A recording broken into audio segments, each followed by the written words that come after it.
What is Star Wars? Star Wars. The impact is staggering. Never in the history of motion pictures has one film been so popular. Well, Star Wars Episode 4 A New Hope is the indisputable special one of the saga, and regardless if you agree with me or not, you have to put some respect on the film's Christian name, because whether your favorite Star Wars thing is The Clone Wars, or The Clone Wars, you owe its existence to 1977's The Star Wars. But, I doubt A New Hope is the first image to pop into your head when thinking about Star Wars, especially if you were born post-1980, so it is worth asking, what is Star Wars to you? Because to me, growing up in the early 2000s, Star Wars was Jar Jar Binks' party streamers, wax Dooku and Grievous birthday cake decorations, and plastic colorful lightsabers getting stabbed in your eye. I can remember horrible wig Obi-Wans marking the Star Wars costume section at Party City, and Darth Maul's devil horns directing me to the toy store in the mall, before I can remember knowing the name Luke Skywalker. As a child, I didn't wonder why Mace Windu was selling me the most unhealthy fruit snacks at all, because I was too concerned with why the fruit snack mascot was threatening me with a laser sword. Why is Jesus selling me a gun? Why am I buying band-aids from Satan? These were all confusing questions popping in my head as a child. Words will only be able to approach the fever dream-like blend of cross-promotion and overstock from my childhood because Star Wars toys have been among the #1 selling toys for 20 straight years, and fans are sure to rush to Pizza Hut to collect the entire set. While Star Wars proliferates stores to this day, from my perspective, Disney are much smarter and more cohesive and purposeful with their branding. But recently, a video popped in my recommended feed featuring a very special edition to the films from 2003 that perfectly encapsulates the feeling I'm trying to paint. You might be expecting me to burst into song and dance about George Lucas's special edition, but that comes later. The editions I'm talking about aired in Chile and included low-budget recreations of scenes but centered around the beer brand Cristal. Which reminds me, I have something here for you. Your father wanted you to have this when you were old enough. Cerveza Cristal. Cerveza Cristal. I bring this up because people who saw the Star Wars in theaters in 1977, like for instance my father, have a different take on what Star Wars is, was, or should be than someone like me who grew up with Darth Vader doing a little dance outside every rich kid's themed birthday party. Or, for instance, kids in Chile in 2003 whose first experience with Star Wars may have been this fever dream blending of adult brands and kids' storytelling.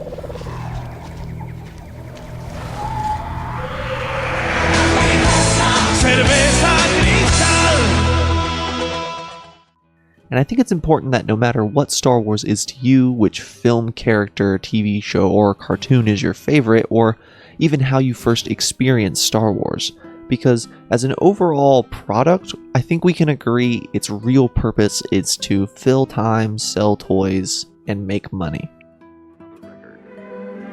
The advertising budget for Star Wars Collection 79 is going to be over $6 million, the largest commitment any toy company has ever made for a licensed product line.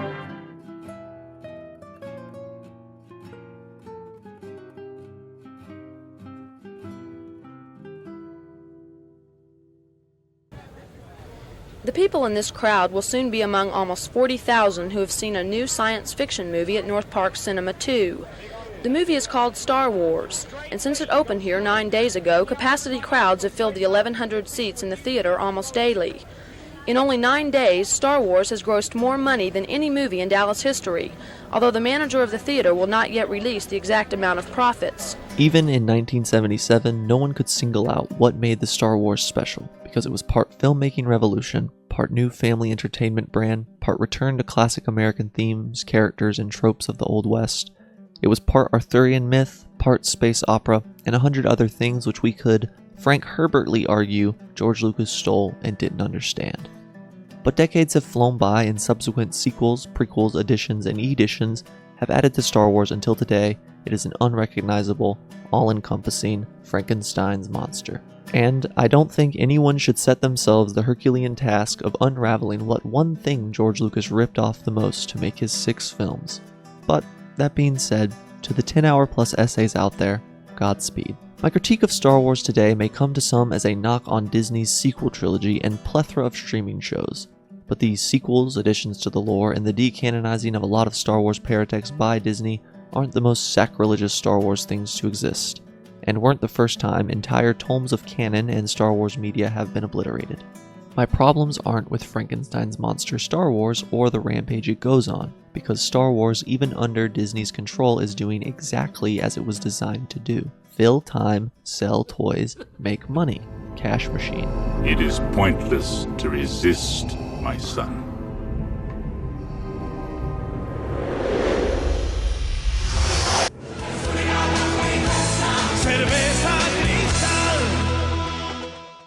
My critique of George Lucas as the creator of the monster and its purpose may come to some as a knock on his prequel trilogy, but it's hard to get mad at speeches about sand and French kiss Jar Jar Binks lollipops when the image of Carrie Fisher singing over the Star Wars theme exists rent-free in my head. A day that brings the promise that one day we'll be free. And the same goes for getting mad at Carrie Fisher saying The Last Jedi is about family, or Rey calling herself a Skywalker when You're like family to me. footage of Harrison Ford saying Chewbacca's family is like family to him exists.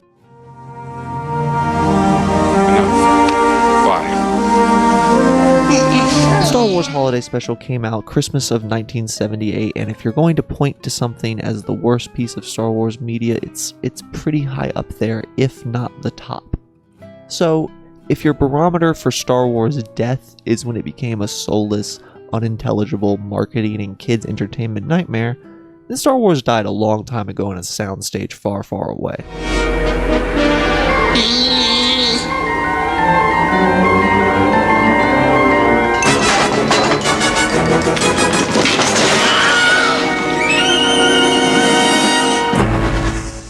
I bring up all this because it's mildly interesting how quickly Star Wars became a farce meant to kill time and make money.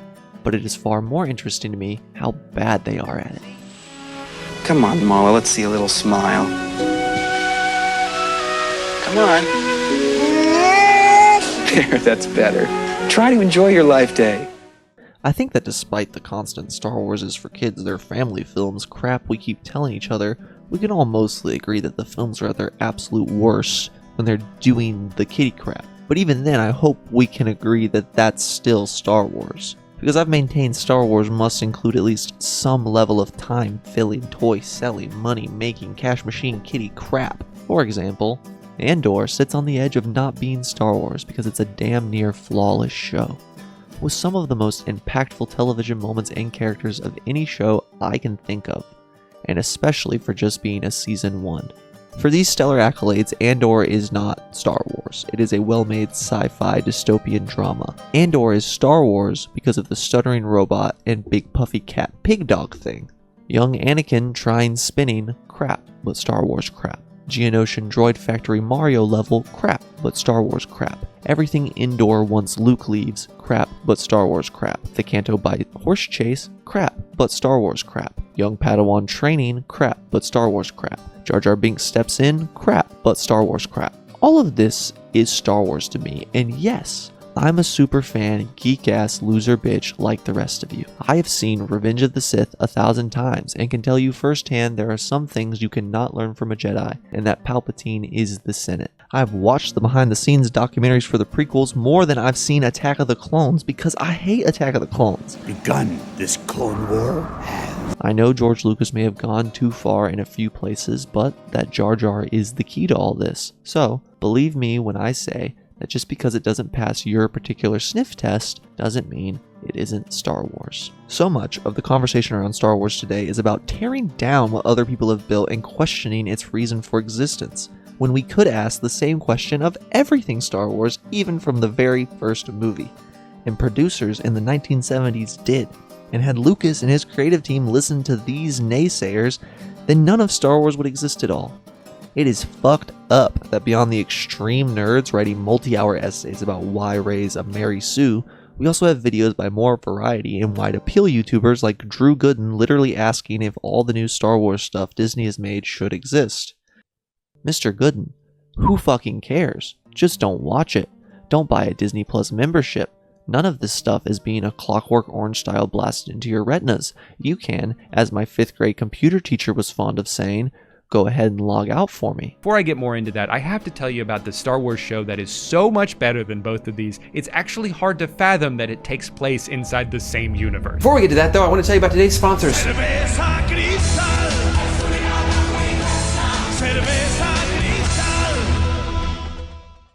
Star Wars is just a cash machine meant for creatives to come in, fill time, sell toys, and make money.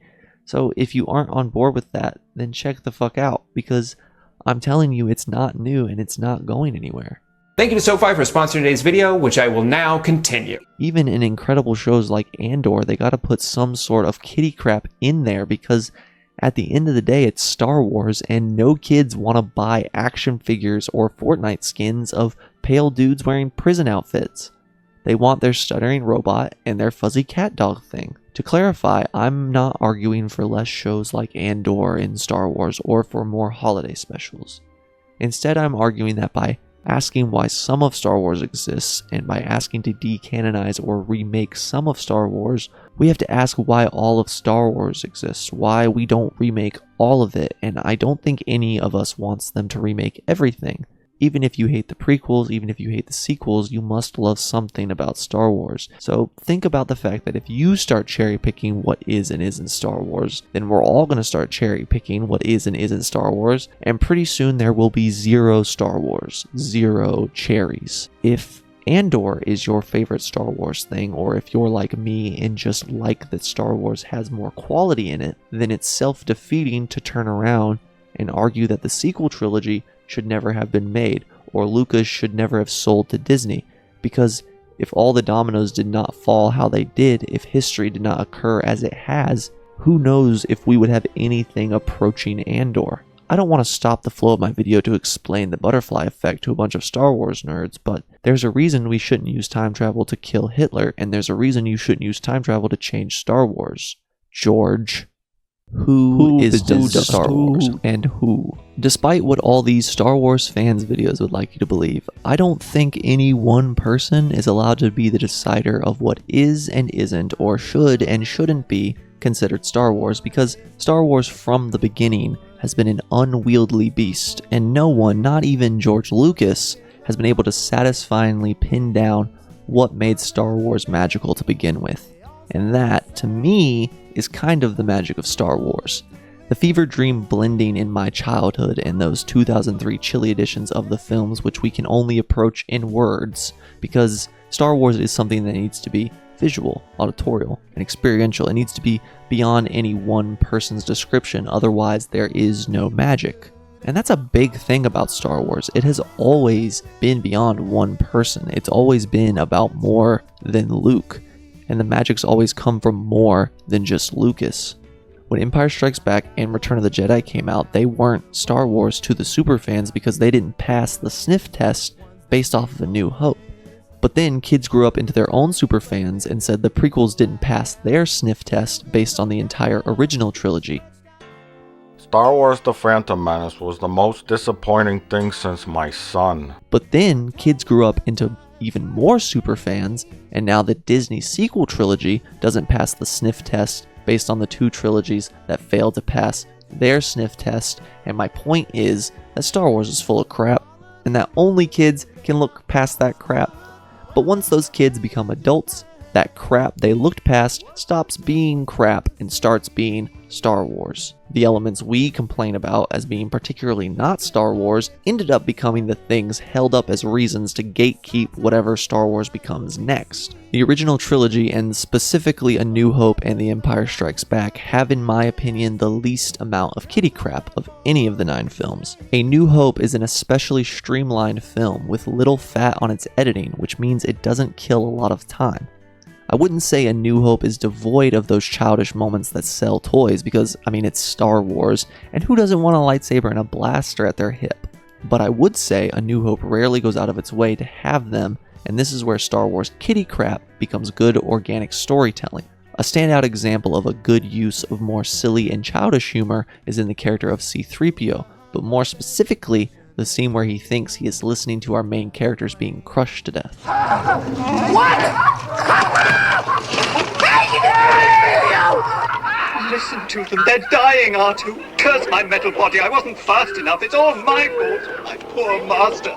The moment is funny, it doesn't overstay its welcome, and most importantly, it occurs organically in the narrative. We've established C-3PO as a drama queen who takes every struggle and misfortune in life as a personal offense from God.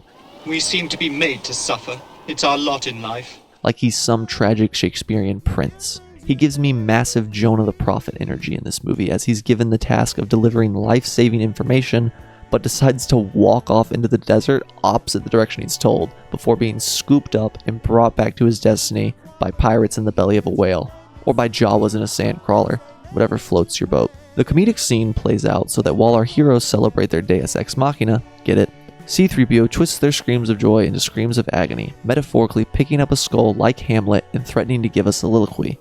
So the humor organically arises from the juxtaposition of our hero's joy after victory and C-3PO's natural tendency towards self-tragedy. And both feed into each other to create an organically exciting and funny moment in the narrative, perfect for all ages. Star Wars. Now compare this to a scene from The Phantom Menace where Jar Jar Binks, looking around, doing nothing in particular, is told by Anakin, "Hey Jar Jar, keep away from those energy binders. If your hand gets caught in the beam, it's gonna go numb for hours."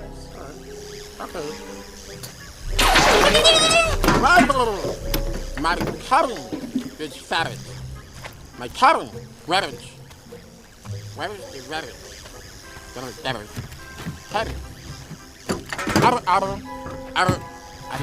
I'm stuck.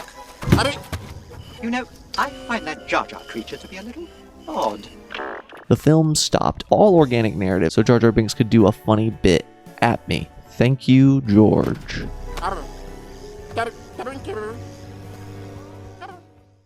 We can see George Lucas has always struggled with the organic flow of storytelling, even back in The Star Wars, where in his initial edit of the film there were several scenes dedicated to getting to know Luke on Tatooine, where we establish his friends hate him, he has a weird nickname, and he's a fucking loser. All of which, from what I've seen, only works to make Luke more childish and whiny. And honestly, as time has gone by and Lucas has continued to make films, I've grown more and more convinced he never quite understood storytelling to the level we all just keep telling each other he did. And to prove that, I need to talk about the most atrocious and obviously controversial addition to the Star Wars Episode 4, A New Hope Special Edition, in a thesis I would like to call, Who's on Han? Well, all I'm trying to find out is what's the guy's name on first base? No, what is on second base? I'm not asking you who's on second. Who's on first? That's what I'm trying to find out. Well, don't change the players. I'm not changing nobody. Take it easy. What's the guy's name on first base? What's the guy's name on second base? For this analysis, we need to know that Han's weapons are his words and his blaster. I'm including the Millennium Falcon as a blaster.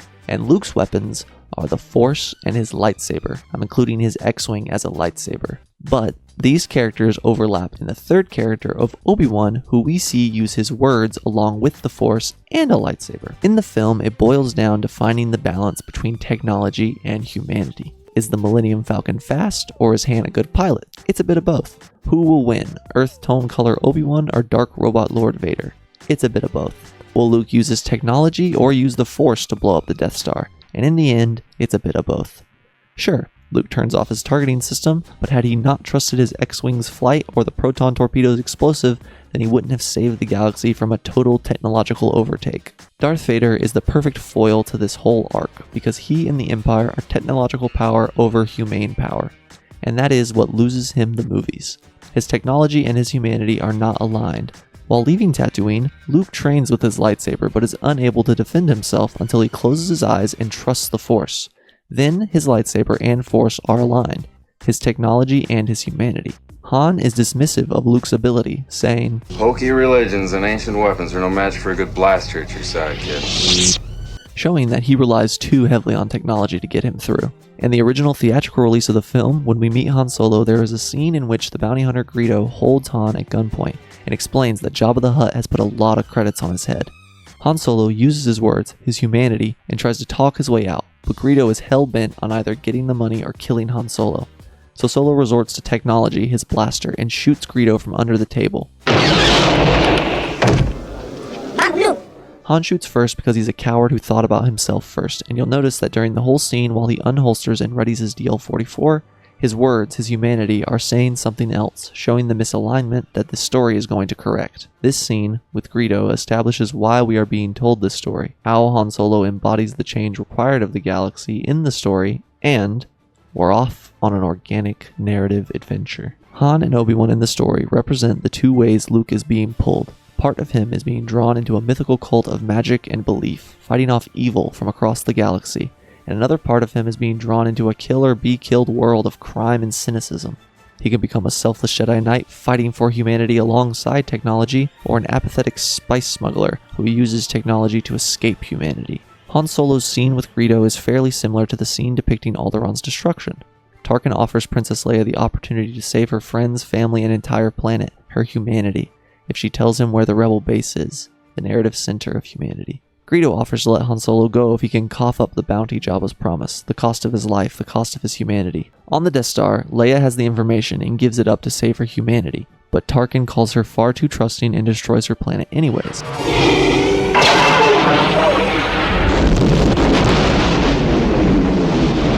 It turns out Leia was lying, her words not aligning with the truth, but Tarkin doesn't know this until much later and would have blown up the planet whether it was a lie or not. I draw this parallel because Greedo admits he's been waiting to kill Han Solo for a long time just before Han shoots him, and this idea that even if he does what they say, they'll kill him because they're selfish, evil cowards who have let technology override their humanity shows us the end of the road Han Solo has started on and could lead Luke down, and serves to show that both sides of the equation, Galactic Empire and Crime Syndicate, are traps that you can fall into. Ways of thinking about life, technology, and humanity that will end up getting you trapped, killed, or worse. Luke is led into a selfless adventure to save a princess and the galaxy on mildly selfish terms. He wants to kiss the princess. So Obi-Wan appears to give him the tools and guidance he needs. We see Obi-Wan use the Force to sneak the droids past stormtroopers, and we see him use his lightsaber to defend Luke.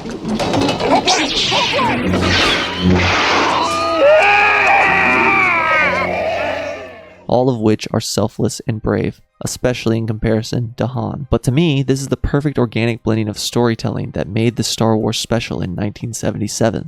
It's not a coincidence Luke meets Han Solo, a cowardly, greedy man, at the point in the story where danger and reward begin to become factors. And it isn't a coincidence that to initiate the death of Han Solo's selfishness, he has to shoot a green alien asking him about money named Greedo. Once on the Death Star, Han Solo only leaves the Millennium Falcon to help Obi-Wan and Luke because it is mutually beneficial, and it is only once Luke tells him Leia's a princess who would probably reward him handsomely that he decides to help free her from prison. Here, we see his greed coming back with a vengeance, despite him having blown up the physical representation, Greedo. During their escape, his smooth talking fails him. His words, his humanity. Everything's perfectly all right now. We're fine. We're all fine here now, thank you. How are you? Not only that, but his blaster, his technology almost kills him. No, wait!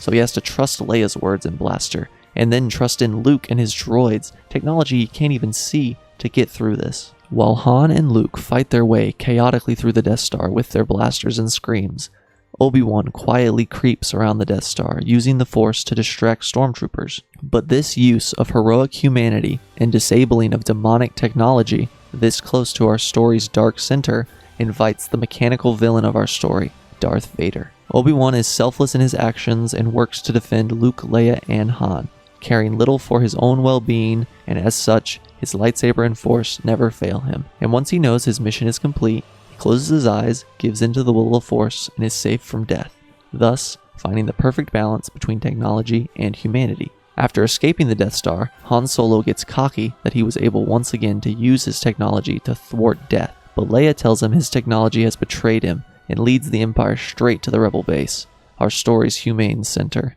Han Solo is paid in full and runs away, remaining the coward we saw before the Death Star. He distrusts Luke's Force and humanity, as well as the Rebellion's X-Wings and technology, and if he can't trust those things, then the battle is already over. Han Solo must remember he can't trust Jabba to keep a deal like he couldn't trust Greedo and like Leia couldn't trust Tarkin. He can't trust that once the Empire destroy Yavin 4, they aren't going to turn the Death Star on the rest of the galaxy and find him out.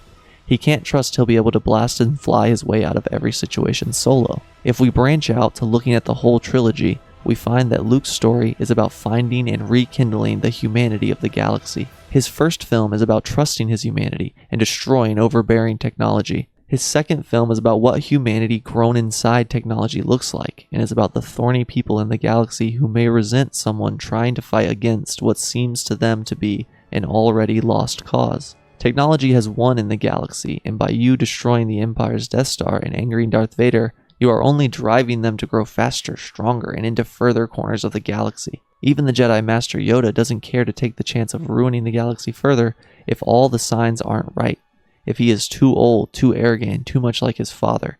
And in the end, Yoda's right. Things do get worse. The galaxy is at a decidedly worse off position than before Luke started finding and rekindling humanity, because he made technology get leaner and meaner to stay in the spotlight. And as such, a second technological dark center to our character, much larger and more galactically deadly than the first, appears.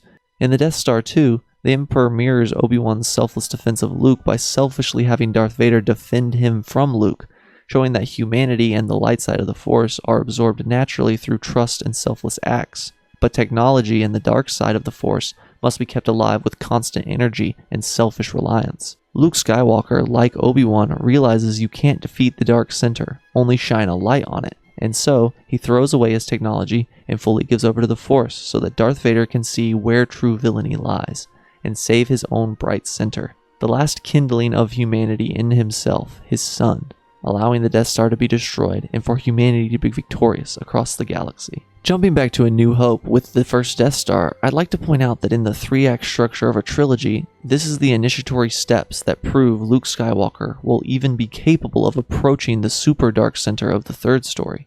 If Luke Skywalker cannot rekindle the humanity in Han Solo, can't get him to trust and join him in saving the galaxy, then how could he ever hope to turn Darth Vader? Han Solo leaving his humanity and Luke's inability to rekindle his humanity threatened to end the story and the change happening in the galaxy. So, this organically shows up in the narrative as the rebellion being blasted down by TIE fighters and everyone missing their proton torpedoes.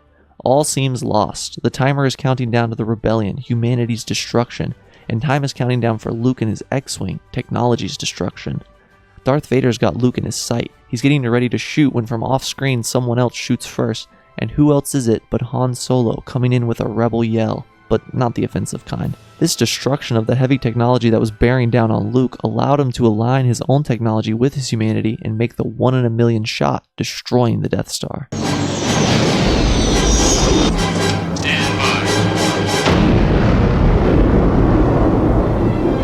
Great shot, kid! That was 1 in a million! Remember, the Force will be with you, always. Han shoots first twice, once out of self-preservation and fear, and the second out of selflessness to save his humane center, Luke Skywalker, thus perfectly embodying the entire theme of Star Wars. The way Luke, Obi-Wan, Han, and their individual weapons and talents speak to each other and build into a narratively very rich and exciting experience is what makes watching A New Hope a pleasure each and every time. But there are a few McClunky additions that make seeing this organic narrative a little unclear. That you have. McClunky. If Han shoots second, for me, he isn't a coward worrying about dying, but a hero looking to always do the best, most honorable thing. He won't shoot Greedo until he knows for certain that Greedo would shoot him. Someone doing that isn't self-preserving and doesn't need their humanity rekindled. Luke Skywalker is no longer a mythological hero who changes the thinking of the galaxy and brings humanity out of its technological overlord's clutches, because now, Luke Skywalker is a pretty chill bloke who, with the help of his friend and a dead old dude, blew up a pretty big Death Star, and a few years later blew up a really big Death Star. If you are a special editions are the films kind of person, I genuinely need you to explain how you justify this outside of saying it was a part of Lucas's vision, which I have to just say, fuck Lucas's vision. George Lucas has made billions of dollars off this franchise, but is the works of thousands of others doing music, sound, props, effects, acting, rewriting, editing, and the million other things that it took to make this film a success back in 1977. So, the magic of Star Wars was never solely in George Lucas's hands, because by the time it reached the broad public, So little of George's original vision was in it, and his new CGI monstrosities are being placed over the top of actual creative artistry done by human hands, who are barely recognized or rewarded for the efforts in the same way Lucas is. The Lego Jabba the Hutt is disgusting and not even a groundbreaking feat of technology for the time, and if it was in keeping with George Lucas's original vision, then how come the original vision was just a guy in a fur jacket? Someone will argue, well, obviously the guy in the fur coat wasn't his original vision, and I'm sure in the script, No.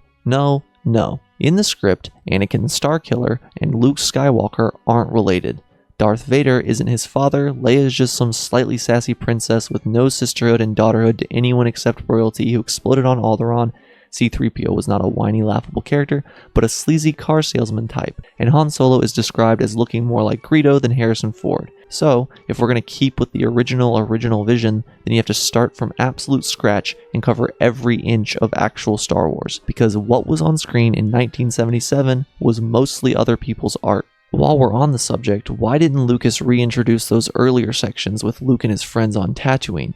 Those were clearly a part of the script, and they were even filmed. If we're just capturing all the original ideas, clearly irregardless of quality, then why the fuck isn't he putting it all in? Why is he cherry-picking today what wasn't his original vision in the 70s? Why does his original vision look a lot like digital editing and CGI test footage put on top of an actual movie? Here's my point. Let's say you love Luke Skywalker in the original trilogy, and then you watch The Last Jedi and you think, well, fuck, they've just made Luke Skywalker do something I never would want him to do, and have in my eyes ruined his arc, and therefore killed Star Wars. Well, guess what? You can still go back and watch the original trilogy, and not a single character from The Last Jedi, CGI or otherwise, will appear in those films and take away from the story, or even remind you that those future stories exist. So your solution to escaping Star Wars you don't like and finding your Star Wars is just not watching The Last Jedi and watching the films you do like. They aren't going to put in CGI young Mark Hamill over Luke Skywalker or add Force Ghost Rey Skywalker to Return of the Jedi.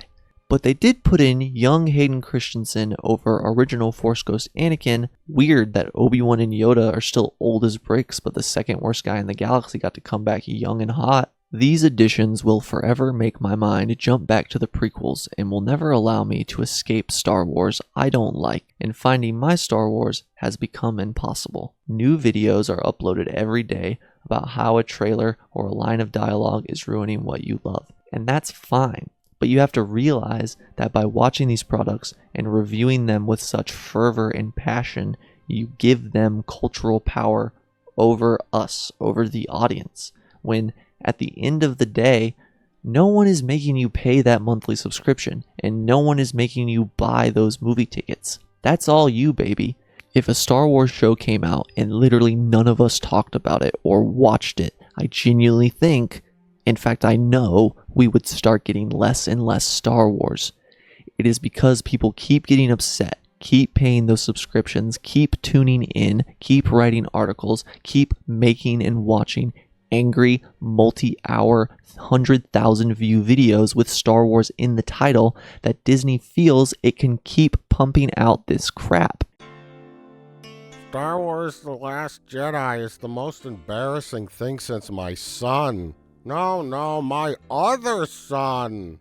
You are still engaging with it. Ergo, it is still Star Wars. And I do have a peculiar liking for Rogue One. I think that Rogue One is a good piece of content. If you don't want it to be Star Wars, stop engaging with it. Every Jedi you've ever seen, we love those guys. We know you don't like these guys at all, but we'll bring all those guys back for a brief moment in time. I've got a holiday gift idea that's sure to make you the hero of the season. George Lucas, he made a great trilogy that shaped culture and has continued to shape and mold many facets of film and entertainment. And I truly think that he did earn his right to a new prequel trilogy with a basically bottomless budget and as much creative control as anyone can get. But I'm sick of pretending like it wasn't the film, the Star Wars, that changed culture. Like it wasn't A New Hope itself. Because George Lucas wrote a bad script that other people turned into a good movie doesn't mean that he gets to come into A New Hope and personally snap Han Solo's neck so it fits his original vision. George Lucas made his prequel films using new technology that he didn't understand, and he clearly let that take over his humanity in those films. And maybe that's an intentional piece of filmmaking brilliance, or maybe multi-billionaire George Lucas was a little out of touch after over a decade of not making movies and just preferred dealing with editing, numbers, and models than talking to people and actors. Everybody says, well, the script doesn't work, but we'll fix it later. And they said, well, we're shooting this, but it isn't really working, but we'll fix it in the editing. Well, the editing is where it's got to be fixed. If it doesn't work there, the movie doesn't work. So that's, to me, the most exciting part. I want to make it clear I am not advocating for the destruction of the special editions. In fact, the very opposite. I think they are versions of the film that have existed, people have seen and could have an affinity for, and therefore they are Star Wars and shouldn't be obliterated like the canon or the holiday special. But this argument cuts 100 times deeper the other direction. The theatrical releases of the film were versions that have existed, people have seen, and have a known, provable, and profitable affinity for, and therefore they were Star Wars and shouldn't have been obliterated like the canon and the holiday special. My deepest wish is that every official version of Star Wars be available legally in the highest quality possible. Even going back to the limited release version with Luke being more childish, Jabba being a guy in a fur coat, and many of the visual effects being replaced with stock footage and storyboards, because that is all Star Wars and it is all a part of film history. I don't care how much crap the majority of people hate in Star Wars products, because if there's even a nugget of redeemable fun in there, I will defend that piece of media being Star Wars. And to prove this point, I would like to add that I think it is a travesty that the holiday special is not on Disney Plus, despite things like Caravan of Courage and Droids being up there. I know the holiday special is on a different level of crap than these other two, but despite the layers and layers of absolute unwatchable, un-Star Wars moments, characters, and jokes, there is still a segment of the special I think has the potential to be some child from 1978's favorite Star Wars thing, and for that alone, it fits inside of my Star Wars. I can feel my creation. I'm getting your message. Are you getting mine? Oh, we are excited, aren't we? I watched a bunch of interviews, finding footage and doing research for this video, and my favorite one by far has to be this one done with Carrie Fisher on the BBC News.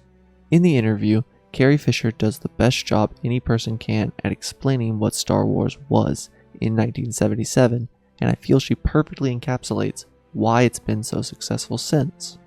Well, it's good against evil. It's George's homage to every film that he ever loved. George loves films, and that's what this film is about, is movies. Every scene is reminiscent of a scene in a film that we all loved before, like in High Noon, there's a bar sequence, only this time it's with monsters instead of Gary Cooper. And you've got The Wizard of Oz, we have a robot that looks sort of like the Tin Man. You have adventure like Robin Hood, we do swing acrosses. I guess it could even be like Tarzan.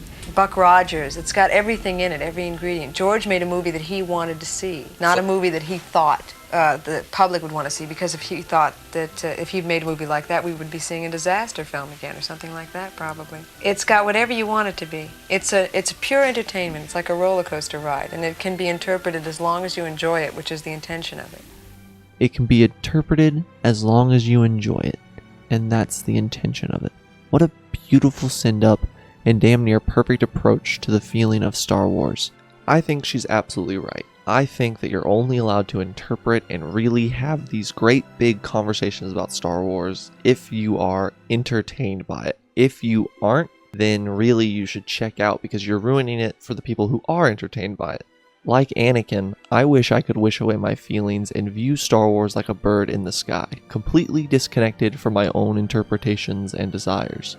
But I can't, which is to say, to all the Star Wars fans who write these essays and make these videos that may have felt attacked during this video, I understand the feeling you're having, and I feel the pull towards just digging out the Dorling, Kindersley visual dictionaries or the data files and ranting and raving about tech, magic, and the Force. Oh my God! What's wrong with your... But I mean, listen to the names, words, and ideas we're talking about here. It's silly and it's for kids. And even though I hate that argument when it comes to talking about most things, it's the one you're going to get from me when you say Star Wars needs to grow up or that Star Wars is dead now. It's for kids, bro. If this video had a theme, it would be loosening grips, because Luke is loosening the grip the Empire has on the galaxy, as well as loosening the grip the Emperor has on Darth Vader. I'm asking for fans to loosen their grips on what Star Wars can, can't, should, or shouldn't be, as well as pointing out how George Lucas's tight grip might not have been the best for Star Wars 1977. And I would say overall, I'm hoping that by making this retrospective, the grip Star Wars has on me can be loosened a little bit. Star Wars is everything, in the sense that Star Wars is a creative recreation of our art, our stories, of our culture. It's everything we have, just set a long time ago in a galaxy far, far away. And that is probably the biggest reason why Star Wars in 1977 resonated so much with audiences and brought a new generation to the movie theater. Because it was everything that made George Lucas fall in love with cinema in college, boiled down into a very streamlined story. Star Wars.